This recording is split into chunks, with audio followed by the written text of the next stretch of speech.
ನೀವು ಮನೆಗೆ ಸೋಲಾರ್ ಹಾಕ್ಸ್ಕೋಬೇಕಂದ್ರೆ ಆರಾಮಾಗಿ ಹಾಕ್ಸ್ಕೊಳ್ಳಿ. ಯಾರನ್ನೂ ಏನೂ ಕೇಳೋಷ್ಟಿರಲ್ಲ. ಯಾಕಂದರೆ ಸೋಲಾರು ಇವಾಗ ಒಳ್ಳೆ ಟೆಕ್ನಾಲಜಿ ಬಂದಿದೆ, ಒಳ್ಳೊಳ್ಳೆ ಫ್ಯೂಚರ್ಸ್ ಬಂದಿದೆ, ಒಳ್ಳೊಳ್ಳೆ ಪ್ಯಾನಲ್ಸ್ ಬಂದಿದೆ, ಒಳ್ಳೊಳ್ಳೆ ಸ್ಕೀಮ್ಸ್ ಇದೆ. ಮೊದಲ ಥರ ಒಂದು ಪ್ಯಾನಲ್ ಇಟ್ಟು ಒಂದು ಬ್ಯಾಟ್ರಿ ಇಟ್ಟು ಒಂದು ಲೈಟ್ ಅಂಟಿಸೋ ಥರ ಅಲ್ಲ. ಇವಾಗ ನಾವು ಎಷ್ಟು ಪ್ಯಾನಲ್ ಹಾಕ್ಸ್ಕೊಂಡ್ರೆ ಅಷ್ಟು ಮನೆಗೆ ಕರೆಂಟು, ಅಷ್ಟು ಮೋಟಾರು, ಅಷ್ಟು electronics item, fridge, T V ಎಲ್ಲ ನಡೆಯುತ್ತೆ. ಸೋಲಾರ್ ಅಂದರೆ ಬರೀ ಪ್ಯಾನಲ್ ಹಾಕ್ಬಿಟ್ರೆ ಸೋಲಾರು ಮನೆಗೆಲ್ಲ ಕರೆಂಟ್ ಬರಲ್ಲ. ಅದರಲ್ಲಿ ಟೈಪ್ಸ್ ಆಫ್ ಸೋಲಾರ್ಸ್ ಇರುತ್ತೆ. ಒಂದು ಆನ್ ಗ್ರಿಡ್ ಸೋಲಾರ್ ಇರುತ್ತೆ, ಆಫ್ ಗ್ರಿಡ್ ಸೋಲಾರ್ ಇರುತ್ತೆ, ಹೈಬ್ರಿಡ್ ಸೋಲಾರ್ ಇರುತ್ತೆ, ಇವೆಲ್ಲ ಇರುತ್ತೆ. ಮತ್ತು ಹೈಬ್ರಿಡ್ ಸೋಲಾರಲ್ಲಿ ನಿಮಗೆ ಬ್ಯಾಟ್ರಿ ಬರುತ್ತೆ, ಆಫ್ ಗ್ರಿಡ್ ಸೋಲಾರಲ್ಲೂ ಬ್ಯಾಟ್ರಿ ಬರುತ್ತೆ, ಆನ್ ಗ್ರಿಡ್ ಸೋಲಾರಲ್ಲಿ ಬ್ಯಾಟ್ರಿ ಬರಲ್ಲ.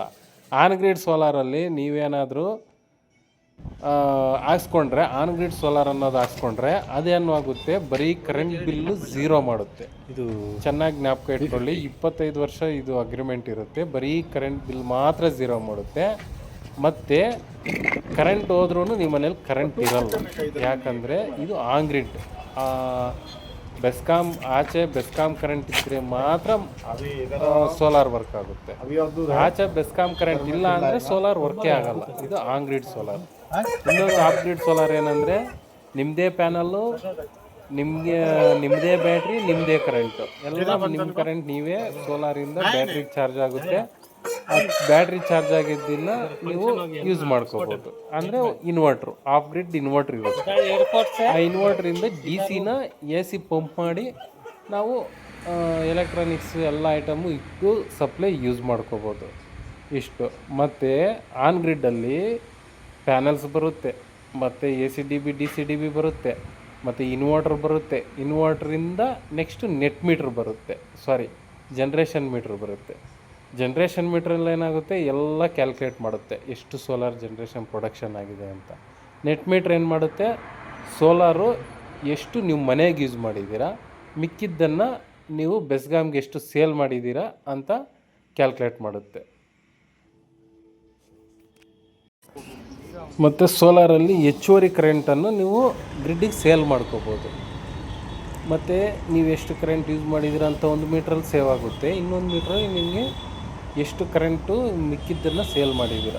ಮತ್ತು ಇವಾಗ ಮೋಡ ಬರುತ್ತೆ, ಮಳೆ ಬರುತ್ತೆ, ನಿಮಗೆ ಸೋಲಾರ್ ನಡೆಯಲ್ಲ, ಆವಾಗ ಅದೇ ಆನ್ ಗ್ರಿಡ್ ಬೆಸ್ಕಾಮ್ ಕಡೆಯಿಂದನೂ ನಾವು ಪವರ್ ತೊಗೋಬೋದು. ಇದೆಲ್ಲ ಪ್ರೋಸೆಸ್ಸು ಆನ್ ಗ್ರಿಡ್ ಸೋಲಾರ್.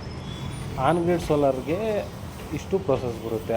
ಇದರಲ್ಲಿ GI ಸ್ಟ್ರಕ್ಚರ್ ಹಾಕಬೇಕು, ಸ್ಟ್ರಕ್ಚರು ಪಕ್ಕ GI ಹಾಕಿ ಅದಕ್ಕೆ ಪೇಂಟ್ ಮಾಡಿಸ್ಕೋಬೇಕು, ಅದ್ರ ಮೇಲೆ ಪ್ಯಾನಲ್ಸ್ ಹಾಕ್ಕೋಬೇಕು, ಅದಕ್ಕೆ ಸೈಡ್ ಕ್ಲ್ಯಾಂಪು, ಎಲ್ ಕ್ಲ್ಯಾಂಪು ಅಂತೆಲ್ಲ ಬರುತ್ತೆ, ನೀಟಾಗಿ ಫಿಟ್ಟಿಂಗ್ ಮಾಡ್ಕೋಬೇಕು.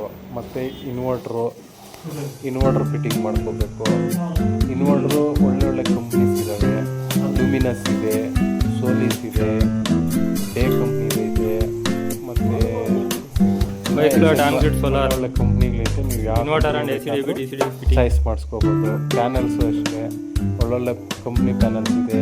ಪ್ಯಾನಲ್ಸ್ ಟೈಪ್ಸ್ ಆಫ್ ಪ್ಯಾನಲ್ಸ್ ಇದೆ, ಮೋನೋ ಪ್ಯಾನಲ್ಸ್ ಐತೆ, ಮತ್ತು ಟಾಪ್ಕಾನ್ ಪ್ಯಾನಲ್ಸ್ ಐತೆ. 540 ವ್ಯಾಟ್ ಇದೆ, 600 ವ್ಯಾಟ್ ಇದೆ. ಎಲ್ಲ ಮಾಡಲ್ಸು ಹಾಕ್ಸ್ಕೋಬೋದು.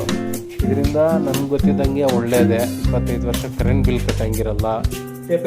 25 ವರ್ಷ ನಮ್ಮ ಕರೆಂಟು ನಾವೇ ಎಷ್ಟು ಬೇಕಾದರೂ ಯೂಸ್ ಮಾಡ್ಕೋಬೋದು, ಭಯ ಇಲ್ದಿರ. ಮತ್ತು 25 ವರ್ಷದವರೆಗೂ ಯಾವುದೇ ಥರ ಮಾಡಲ್ಸ್ ಎಫೆಕ್ಟ್ ಆಗಲ್ಲ. ಪ್ಯಾನಲ್ಸ್ ಡ್ಯಾಮೇಜ್ ಆದರೆ ರಿಪ್ಲೇಸ್ಮೆಂಟ್ ಇರುತ್ತೆ. ಪ್ಯಾನಲ್ಸ್ ಅಂದರೆ ಕಲ್ಲಾಗಿ ಹೊಡೆದ್ರೆ ರಿಪ್ಲೇಸ್ಮೆಂಟ್ ಇರಲ್ಲ.